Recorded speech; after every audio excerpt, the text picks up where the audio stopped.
दोस्तों आज मैं आपको लेकर चलूंगा हमारे देश की आन बान शान और देश की आजादी का प्रतीक लाल किले में। दोस्तों मुगल काल में बनी ये इमारत आज विश्व धरोहर की लिस्ट में शामिल है और दिल्ली के प्रमुख पर्यटक स्थलों में से भी एक है। दोस्तों इस शाही और खूबसूरत किले को बनाया तो शाहजहां ने था। हाँ, वही वाले शाहजहां जिन्होंने ताजमहल बनाया था। बाद में इस पर जहांदार शाह का कब्जा हो गया। इसके बाद नादिर शाह ने भी कुछ समय पर यहाँ पर शासन किया और कुछ दिन सिखों और मराठों ने भी यहाँ पर शासन किया। इसके बाद ये किला ब्रिटिशर्स के हाथ में आ गया और 1947 को पहली बार आजादी का तिरंगा यहीं से लहराया गया। तब से ही लाल किला आजादी का प्रतीक बन गया और हर साल 15 अगस्त को देश के प्रधानमंत्री यहाँ से तिरंगे को लहराते हैं।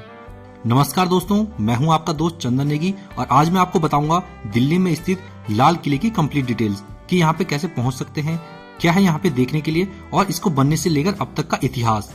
तो बने रहिए हमारे साथ इस वीडियो में लास्ट तक और घूमिए हमारे साथ इस लाल किले में। तो दोस्तों यहाँ आने के लिए सबसे पहले आपको दिल्ली आना होगा, क्योंकि दिल्ली देश की राजधानी है। तो यहाँ तक आपको बस, ट्रेन और फ्लाइट भारत के सभी बड़े शहरों से आसानी से मिल जाएगी। और दिल्ली आने के बाद लाल किला घूमने के लिए सबसे सस्ता और अच्छा साधन रहेगा मेट्रो का। यहाँ डायरेक्ट लाल किले तक भी मेट्रो आती है, तो आप चाहें तो मेट्रो से आ सकते हैं या फिर अगर आप टैक्सी बुक करा के आना चाहते हैं तो टैक्सी बुक करा के भी यहाँ तक पहुँच सकते हैं। अब जैसे ही आप लाल किले में पहुँचते हैं तो सबसे पहले आपको सामने नजर आएगा हमारे देश की शान तिरंगा। और लाल किले के पास हमेशा ही लोगों की भीड़ लगी रहती है। तो अब यहाँ पे कुछ फोटो वगैरह खिंचाते हैं, इसके बाद चलते हैं टिकट लेने।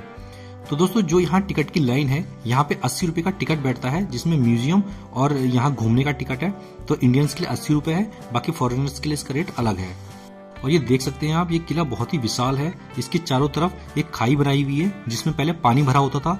ये खाई दुश्मन की सेना से सुरक्षा के लिए बनाई गई थी और ये जो विशाल किला है ये पूरा 250 एकड़ में फैला हुआ है। अब दोस्तों चलते चलते थोड़ा सा बात कर लेते हैं इसके इतिहास की। तो दोस्तों ये किला शाहजहां ने 1638 में बनवाना शुरू किया था और 10 सालों में ये किला बनकर तैयार हो गया था। इस किले के मुख्य वास्तुकार थे उस्ताद अहमद लाहौरी। उनकी देखरेख में ही इस किले को बनवाया गया था। दरअसल में मुगलों की पहली राजधानी आगरा हुआ करती थी, लेकिन शाहजहां ने लाल किला बनवाकर इसे दिल्ली शिफ्ट कर दिया। उस समय दिल्ली को शाहजहानाबाद कहा जाता था।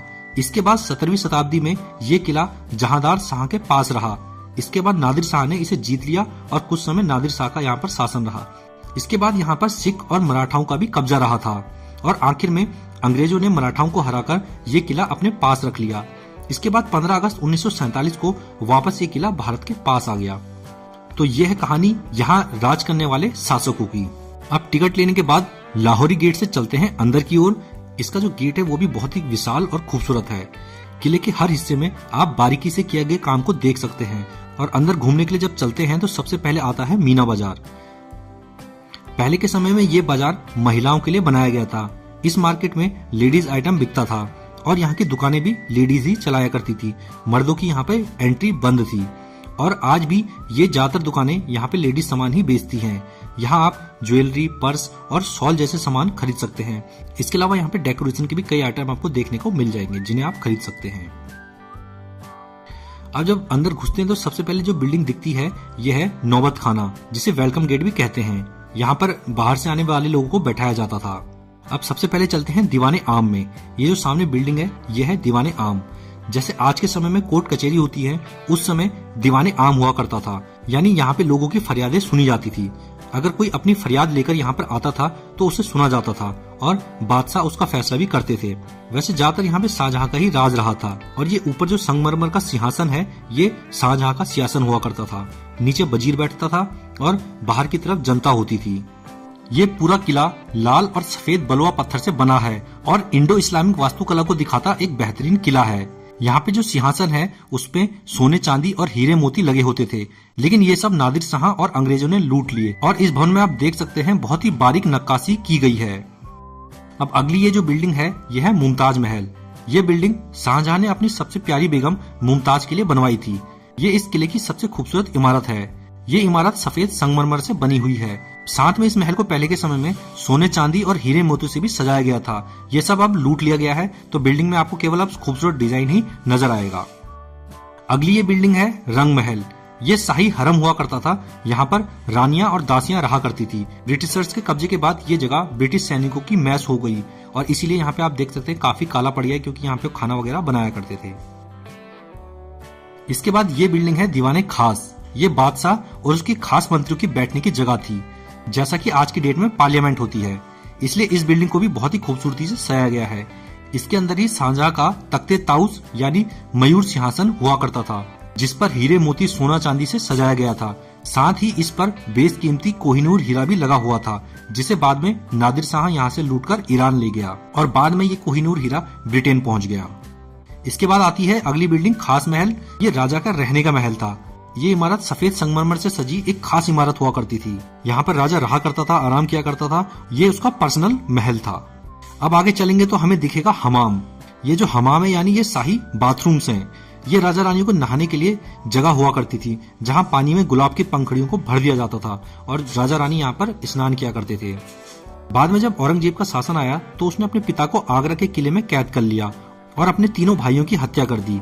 औरंगजेब ने यहाँ 1659 में मोती मस्जिद भी बनवाया, जो कि सफेद संगमरमर की बनी एक खूबसूरत मस्जिद है। ये जो सामने देख रहे हैं आप, ये है मोती मस्जिद। पहले 2005 तक यहाँ पर नमाज पढ़ने लोग आते थे, लेकिन अब इसको नमाज पढ़ने के लिए बंद कर दिया गया है।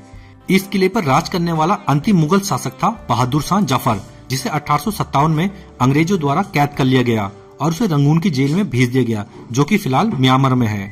और 1862 में उसकी मृत्यु वहीं जेल में हो गई। जिस बादशाह ने इतनी बड़ी सल्तनत पर राज किया, उसे अपने अंतिम समय में देश की मिट्टी भी नसीब न हो सकी। तो दोस्तों, ये तो है ऐतिहासिक जगह। इसके अलावा यहाँ पे म्यूजियम भी है, जिसमें मुगल कालीन तलवारें, चाकू, कपड़े और पत्र रखे हुए हैं।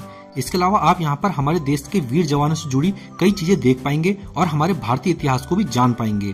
तो भारत के इतिहास को जानने के लिए ये म्यूजियम काफी एक अच्छी जगह है, जहाँ पे आप फोटो के साथ और पुराने हथियार, पुराने उनके द्वारा इस्तेमाल की जाने वाली चीजें, बंदूकें, इससे आपको हमारे इतिहास के बारे में काफी कुछ जानने को मिल जाएगा।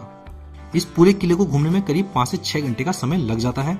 इसके अलावा यहाँ पे खाने पीने के लिए कैंटीन भी है, तो अगर आप यहाँ पे कुछ थक गए हैं घूमते फिरते, खाना पीना चाहते हैं, तो यहाँ पे कैंटीन भी है, जिनमें रीजनेबल प्राइस में आपको खाने पीने के आइटम्स मिल जाएंगे। तो दोस्तों, आशा करता हूँ हमारा ये वीडियो आप लोगों को पसंद आया होगा। वीडियो इन्फॉर्मेटिव लगा हो तो वीडियो को लाइक और हमारे चैनल को सब्सक्राइब करना बिल्कुल ना भूलें। धन्यवाद।